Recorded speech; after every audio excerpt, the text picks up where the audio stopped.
دا پیسې چې وي که نه دا موږ هغه شیخ معصوم ورته وایي که څه ورته وایي د مردان ناپډه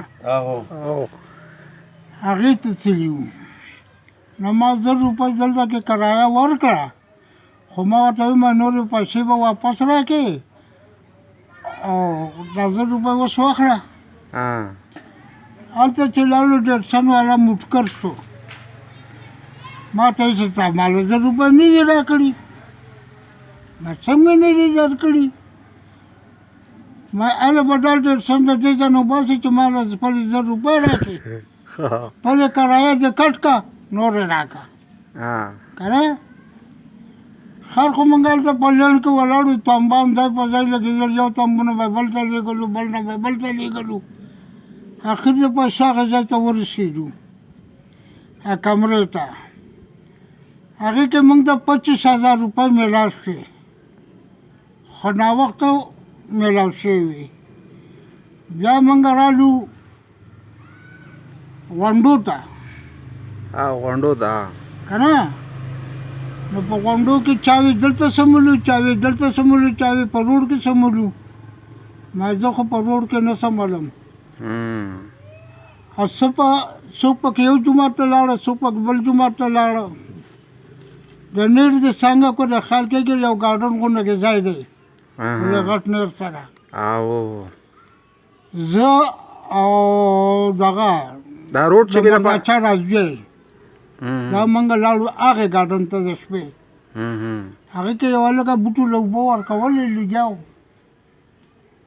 هغه ته موږ ویل چې لکه موږ له د شپې ځای په کار دی هغه موږ کته هغه ځای کته په ځمکه کې وو انډرګراونډ موږ کته ځمکې ته کوز کړو په هغې کې ښه خپله کمره وه ښه قالین پکې غوړېدلی و او په هغې کې سملاستو او 2 کسان پکې نور څوک دي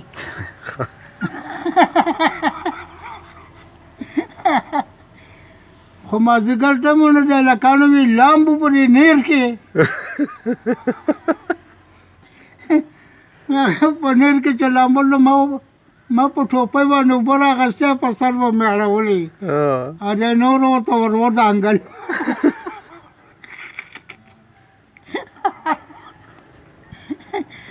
نو هغه شپه مونږ وکړله بیا سهار د ماښام چې مونږ هلته کې ایسار وو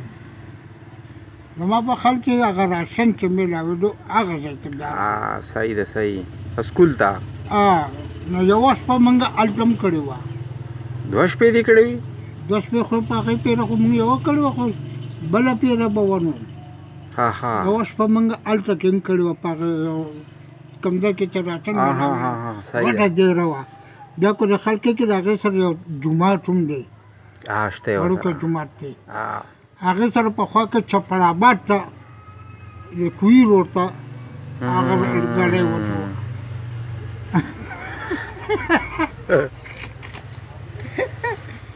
بیا سهار رالو کور ته یو ویله کوي زمونږ یو ملګری و چې زما زوی ته ټلیفون وکړو صابر ته چې هلکه پلار سره 25,000 روپۍ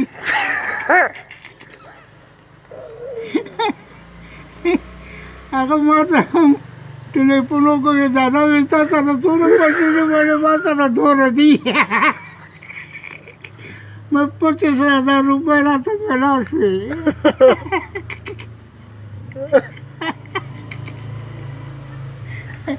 بس که